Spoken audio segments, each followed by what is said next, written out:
Now today's video is for you if you want to learn how to create a more advanced version of the vertical line arrangement using a wider selection of flowers.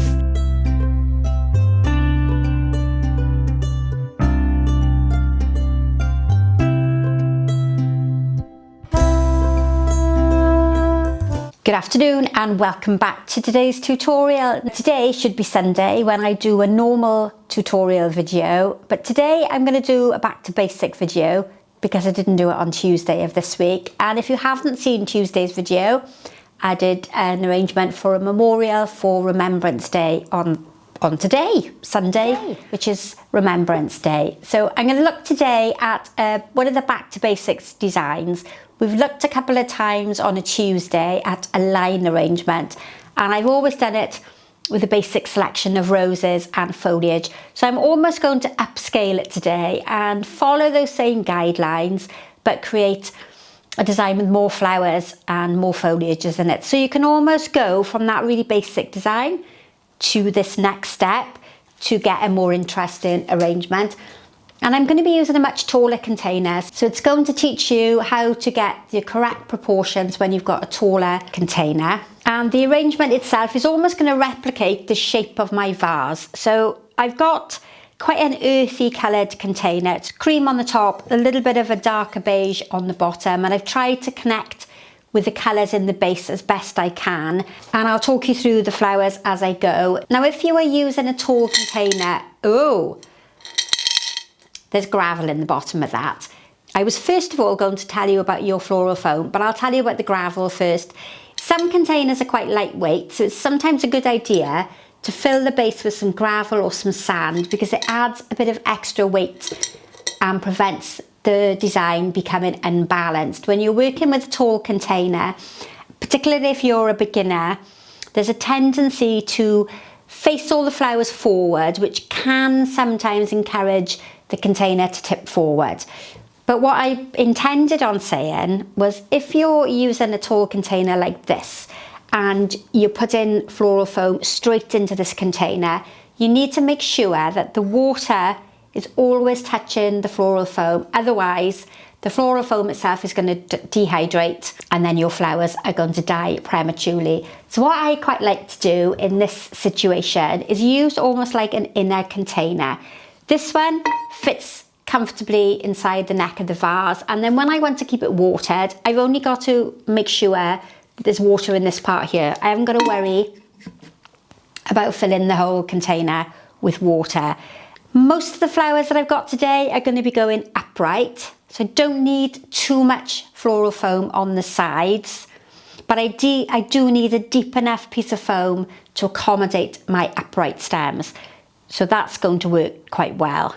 I don't always remember to mention it in a tutorial, but it's always quite a good idea to have a gap in the back.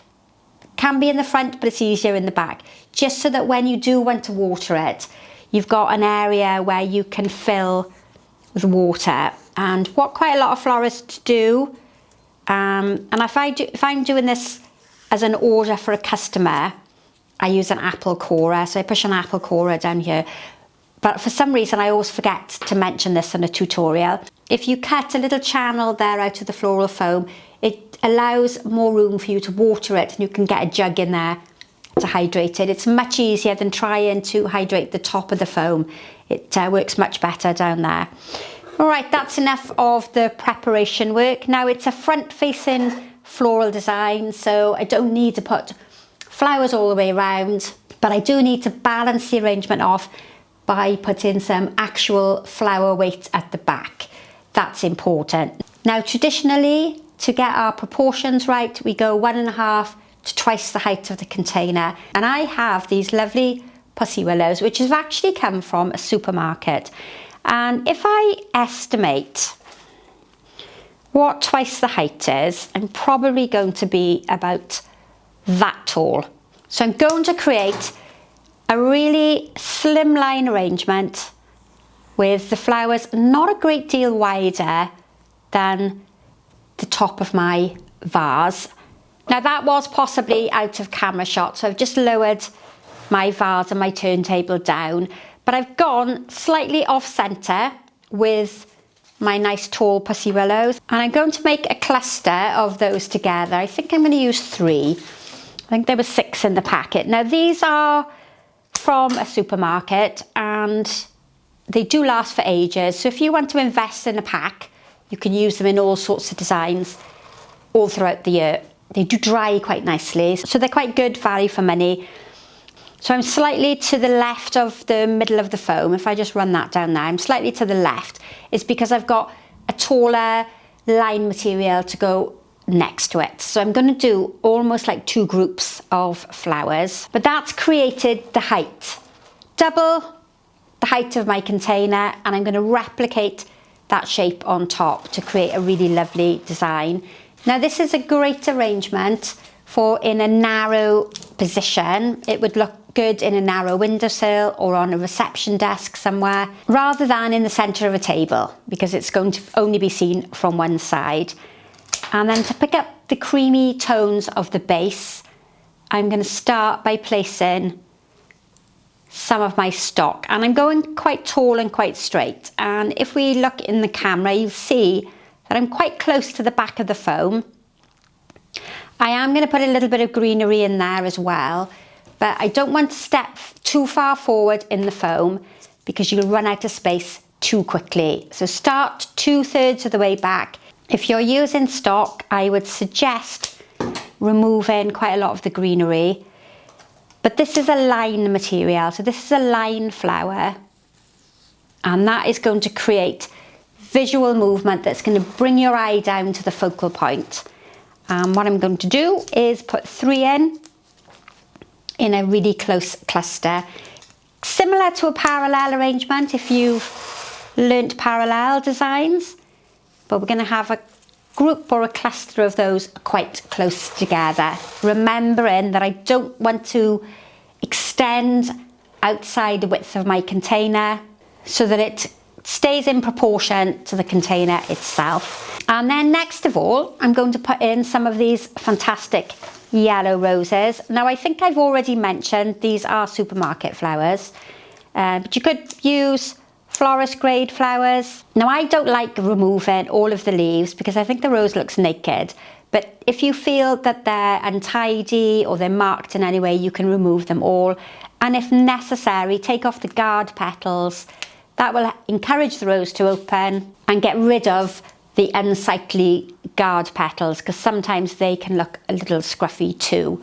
So what we've done is we've started the height, our eye has come downwards, then we've picked up the colour of the stock and our eye has come down a little bit further, and then I'm going to put a band or a grouping, probably not a band, more like a column of the yellow roses. And I need to think about stepping them down in that repetitive sort of line. So if you think back to the first line arrangement I did, and I can link it in the video if you haven't already seen that and you would like to go back and learn how to do it, what I'm now going to start doing is bring in that line slightly forward so that the arrangement has a profile and it doesn't become too flat. And each time I step slightly further forward so that we've got that rhythmic sort of almost dancing line, not a very severe line coming down there on what is my left hand side as I'm working on it. Now I'm probably going to use 2 or 3 more, and we often encourage you to create what is a focal line with 5 or 7 flowers or an odd number of flowers, because it looks often more visually pleasing. But I often say if you've got a bunch of supermarket roses and it's got 10 roses in it, just use all 10. But what I've done is I've staggered that line of yellow flowers down through the front. That is the start of that focal line, and it's bringing that strong yellow colour down to meet the base. And then I'm going to put some greenery in. Now, I don't have a huge amount of flowers in this arrangement. This is really a step up from that first floral design that you learn. But what I'm going to do now is just create a background of some eucalyptus. Now I don't know whether the grey of the eucalyptus is my favourite colour alongside the yellow roses, but it's the only foliage I had that was nice and tall. So you can see that I'm almost creating columns of material to create that lovely vertical arrangement, almost repeating the shape of my container. Now I haven't put any greenery down at the bottom yet, that's going to come last. But to continue that creamy colour down towards the base, I'm going to introduce a spray rose. And there's a lot of these at the moment coming through in supermarket flowers. And these were in a mixed bunch with the yellow roses, so it's quite good value for money. If you haven't got the same type of flowers as me, try and think of flowers that you can cut down into individual stems rather than placing them in as a big heavy cluster. And then the colour is going to come all the way down the front until I get right the way down here to the front. Single carnations, 2 bunches of roses would work quite well. But you'll notice that what's happened here is the cream and the white is on one side of the arrangement and the yellow is on the other. You could leave it like that with those very distinctive blocks of colour. But what I'm going to do next is to cross the line of my white flowers onto the opposite side. And then I'm getting a more evenly balanced design colour-wise. So it's a narrow arrangement, vertically placed. And by moving this colour through the middle and onto the other side, and by bringing the white colour onto the opposite side, I've now almost balanced off the colour rather than having it blocked on both sides. And blocking it on both sides tends to give you a bit more of a modern design, whereas bringing the colour through more equally makes it more traditional.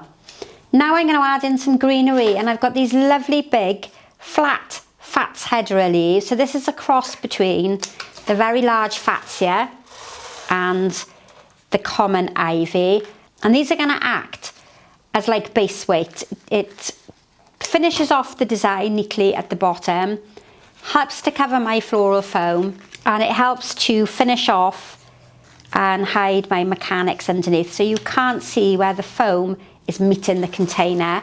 So that's a lovely glossy green leaf. And because there's some brown and some beige in the container here, I'm going to introduce a bit of a stronger colour. This is Copper Beech, and it's the only foliage I had here that had a beigey brown tone to it. Browns and yellows work particularly well together, but I'm going to keep it tucked in quite close, like I did with the Fatsia on the opposite side. I don't want to make this arrangement really wide, because then I'm going to risk making it into a triangle rather than a line arrangement. Tuck a little bit underneath, and what I'm also going to do is bring a little bit of it in the middle and then some off to the right hand side. So again, what I'm doing is I'm moving this colour from one side over onto the opposite side. You don't have to do that, you can keep it as blocks, and then this nice taller piece can come up just there in the middle, and that will help disguise the stems of my stock and help even out that colour balance. And then right at the back I can use the remainder of my lovely Fat's Hedera leaves. Now if you are a keen flower arranger and you're looking for plants for the garden, then a Fat's Hedera is something that I would recommend. And if you're not sure of the pronunciation or the spelling of the words for all the different types of flowers, then just go to the description box at the end, because there will be a list there of all the flowers that I've used. And you'll also find a link there to some downloadable PDF documents that I've got on the website that are for sale. So there's one there that's a care and conditioning guide for cut flowers. That's an amazing resource if you're new to flower arranging, because it will give you loads of hints and tips on how to care for fresh flowers. And if you've noticed that fantastic autumn wreath just behind me, then there is an online tutorial for that as well, which you can download as a PDF document, and it will give you all of the instructions that you need to create this fabulous design behind me.